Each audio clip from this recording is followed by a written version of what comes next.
was cute. Very funny. All right. See I'm looking what at she did myself. there? I'm Hit it. looking. Then she hit me. Love Ed with Julie and MJ.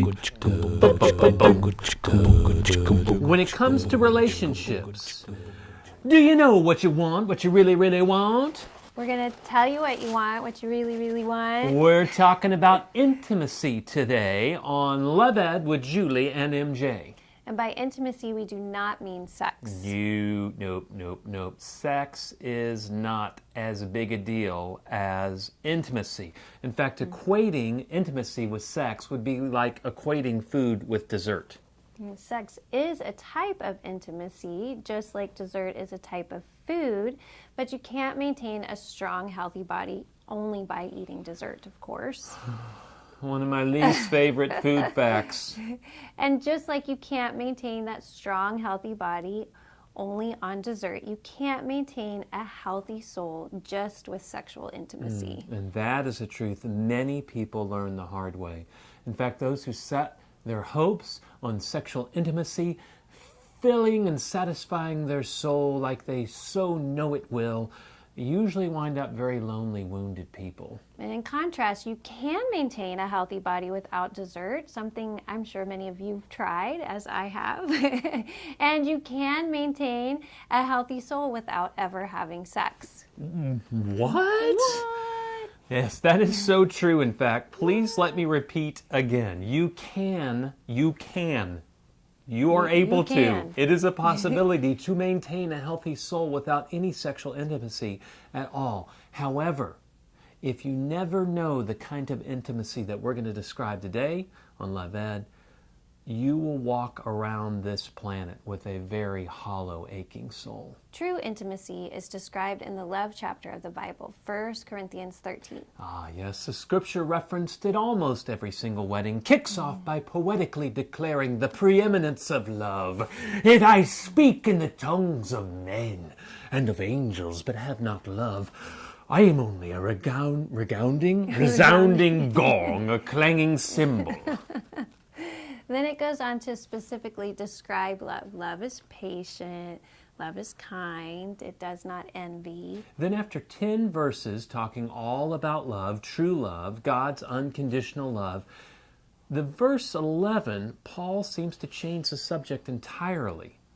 And he makes a declaration, when I was a child, I talked like a child, I thought like a child, I reasoned like a child, but when I became a man, I put childish ways behind me. And I've often wondered what those verses have to do with earlier in the chapter, their description of love. Yeah, well, me too, but I think that's largely because we have grown up in a culture where the most loving thing that you could say is not be patient and kind and don't envy and don't boast, but I just want you to be Happy. Oh, but You don't want me to be happy? It just makes you groan? but I think true love, real love, looks you in the eye and says, I just want you to be holy. I want you to grow up. Love and maturity are inseparable because growing up is the whole point of love. The purpose of love is to call us up to maturity. Love calls us out of ourselves to care about others, to understand that there are even others out there that we should be caring about. Which is kind of hard for this only child to grasp. But Paul doesn't stop there. After verse 11, he goes on to say, Now I see dimly as in a mirror, but then I shall see face to face. Now I know in part, but then I shall know fully, even as I am fully known. So he doesn't call us to grow up just to grow up, and he doesn't call us to grow up because our immature habits and character traits irritate him. No, that might be the case for our parents or teachers, but not God. He calls us to grow up so that we can experience the intimacy that only mature people can experience. No, I'm not talking about sex. We're talking about relational, emotional intimacy. Yes, that's it. That is intimacy. To know and be known fully, deeply, closely by the important people in our lives. That is what our heart yearns for. Then what keeps us from pursuing that kind of intimacy? Intimacy imposters. Which are? Other relational needs that we either seek out or settle for other than intimacy. Which are? something that we'll talk about next week. But for now, we invite you to check out the links below this video.